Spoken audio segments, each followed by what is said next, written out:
Hello, watching Vnews Bulletin. Now, Bong from North, and now the headlines as usual. Vietnam seek ways to step up food exports to African market.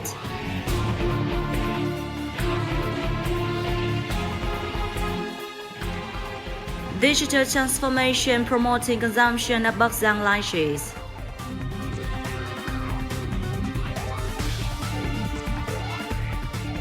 And later on, folk cuisine being served at 5-star hotels.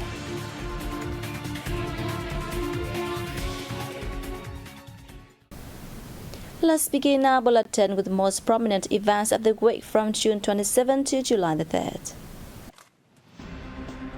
Party General Secretary Nguyễn Phú Trọng said, despite many complications, continuous efforts are needed to stop wrongdoings. He made the statement while chairing a national conference on anti-corruption work in the 2012 to 2022 period. The conference on June 30th served to promote the results of the last 10 years and the lessons learned.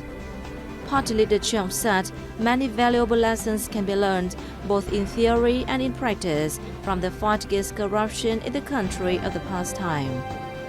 He emphasized the need to fully and deeply realize the position, meaning, and importance of the fight against corruption. The work must be placed under the leadership of the party. During the 10-year fight, more than 2,700 party organizations and nearly 168,000 members have been disciplined, including 7,390 members punished for corruption or linked with corruption.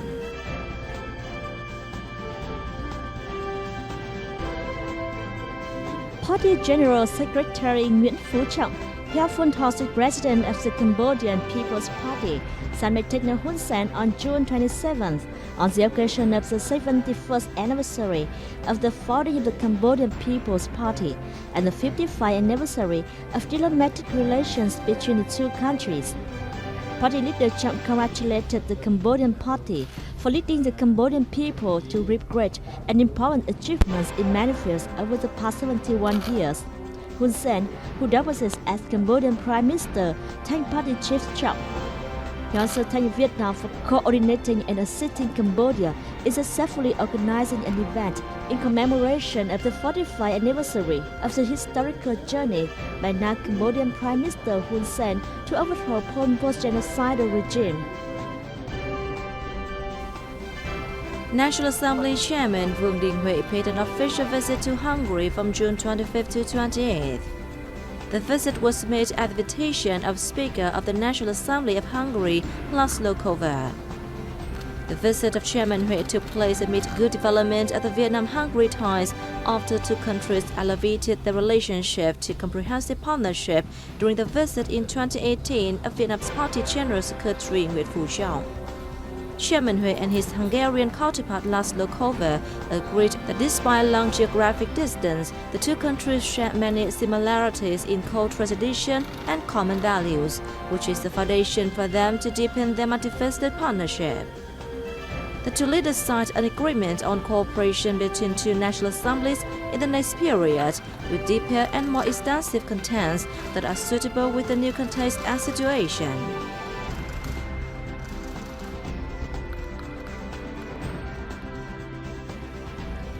Vietnamese National Assembly Chairman Vương Đình Huệ has had a meeting with the speakers of the UK House of Commons Sir Lindsay Hoyle and House of Lords John McFarlane on June 29th in London during his official visit to the UK. In the meeting with Sir Lindsay Hoyle, the two leaders expressed delight at the growing ties between Vietnam and the UK that is at their height.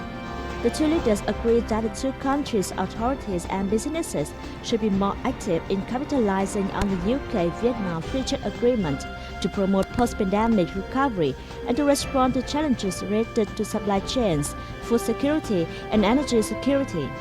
The two leaders noted that Vietnam and the UK have made several achievements in education cooperation.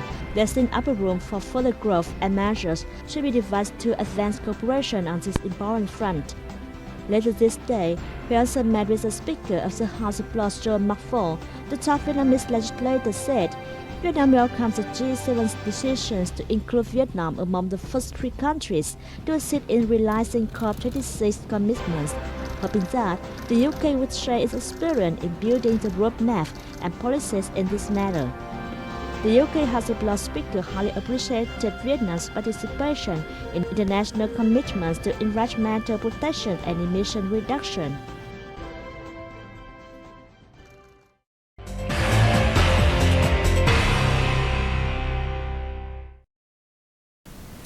According to the Vietnam Trade Promotion Agency under Ministry of Industry and Trade, African countries' demand for food, especially rice, is high and diverse. Therefore, Vietnam is striving to seek partnerships to boost food exports to the African market. Statistics show that in the first 5 months of 2022, Vietnam shipped $2.38 million worth of the products to Algeria. Rice was the major export product of Vietnam to Africa, which accounted for 20% of total export revenue generated from the market, which is also a promising land for Vietnamese coffee and peppercorn. Each year, African countries spend about $750 million on importing coffee. Vietnam has been one of the 5 major suppliers of the products in Africa. Experts reminded Vietnamese exporters to pay greater attention to transport and preservation stages when exporting goods to Africa. They advised Vietnamese firms to carefully study the market as well as legal regulations in each country and information of its partners to avoid risks while choosing safe payment methods. At the same time, they underlined the need for exporters to ensure that their products meet particular requirements in each market. Developing the digital economy is one of 3 important goals within its policy of promoting digital transformation that Bắc Giang province has been targeting. Recent efforts to boost its digital economy have proven effective, with the clearest example being the effect of digital transformation on the consumption of local licenses. This is ushered growing licenses for export on an area of more than 1 hectare and belonging to Mr. Nguyễn Văn Thuận in Tân Yên District, Bắc Giang Province. In 2021, Thuận family joined a cooperative producing licenses for export to Japan that meet strict requirements in the choosing market. His licenses have been selling on e-commerce platforms for around 30,000 dong a kilo, while market price ranges between 15,000 to 20,000 dong a kilo.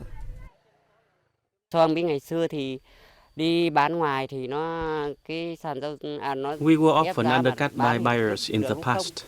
Now we have our product on e-commerce platforms with stable sales and very good prices.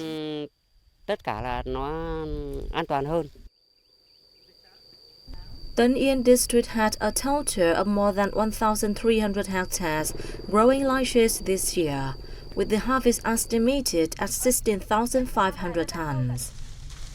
The total lychee growing area that meets Vietgap and Global Gap standards is about 350 hectares. Farmers in Tân Yên not only put their lychees on e-commerce platforms such as Lazada and Voso, but also actively promote them through Facebook, Zalo, YouTube, and other social networks.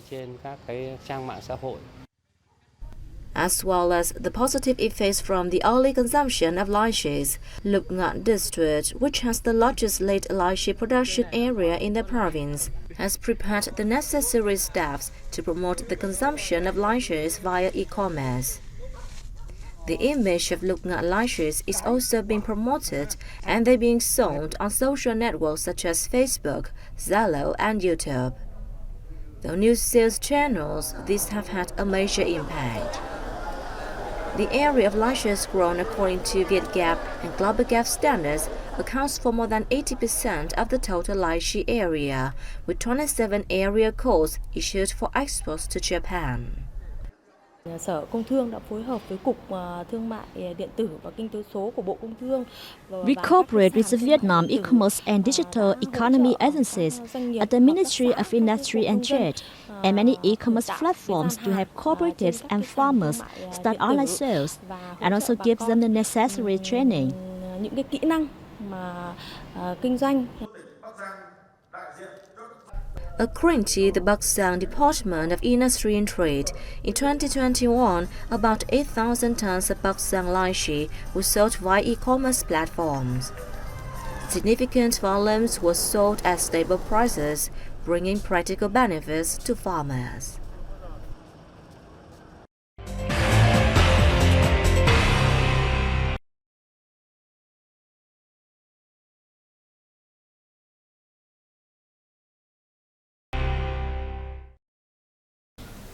Vietnam Airlines is coordinating with the Hanoi Travel Association and the Thăng Long Hanoi Heritage Conservation Center in connecting its passengers with the night tour of the Thăng Long Imperial Citadel.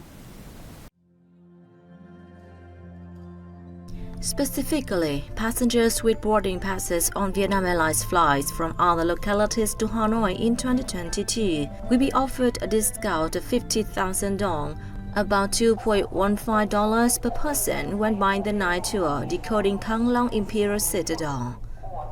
The usual price of the tour is currently 3,000 dong. The promotion program is applied to the tour on every Friday and Saturday evening. Travelers will begin their 1.5-hour tour at Đoàn Môn Main Gate, the entrance to Cẩm Thành Forbidden Palace, the King's Residence, and learn about the site's history, architecture, and functions there. The last destination of this trip is the archaeological site at number 18 Hoàng Diệu Street, where visitors will experience a laser light show of outstanding antiquities of the Thăng Long Imperial Citadel. Tourists can take part in a game in which they have to identify typical objects of feudal dynasties in the past. More and more Vietnamese folk cuisine has been voted among the world's most delicious dishes recently. The local tourism industry has started to put this strength to best use, with folk cuisine appearing on menus at luxurious hotels. Hai Phong crab noodle soup is made from filled crab noodles and a variety of seasonal green vegetables and toppings such as spring rolls and fresh shrimp. It gave this diner a delicious breakfast while he was attending an event at the 5-star Rex Hotel in Ho Chi Minh City. It tastes quite similar to the crab noodle soup I have eaten in Hai Phong. I feel better and happier after enjoying it in the high-end space of the hotel.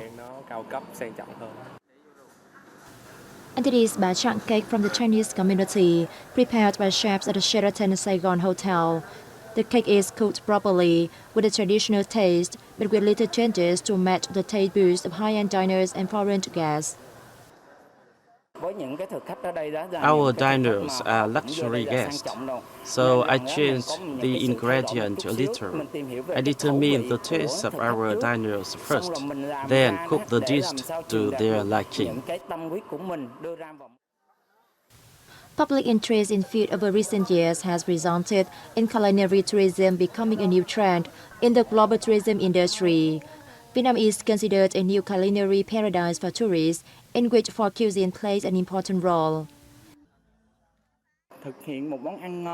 Serving delicious dishes to our diners is an honor for us. It is also about preserving and developing Vietnamese cuisine. The preservation and introduction of foreign dishes at 5-star hotels not only contributes to promoting the diversity of Vietnamese culinary culture, but also makes the tourism sector more attractive in the eye of travelers, especially foreign visitors.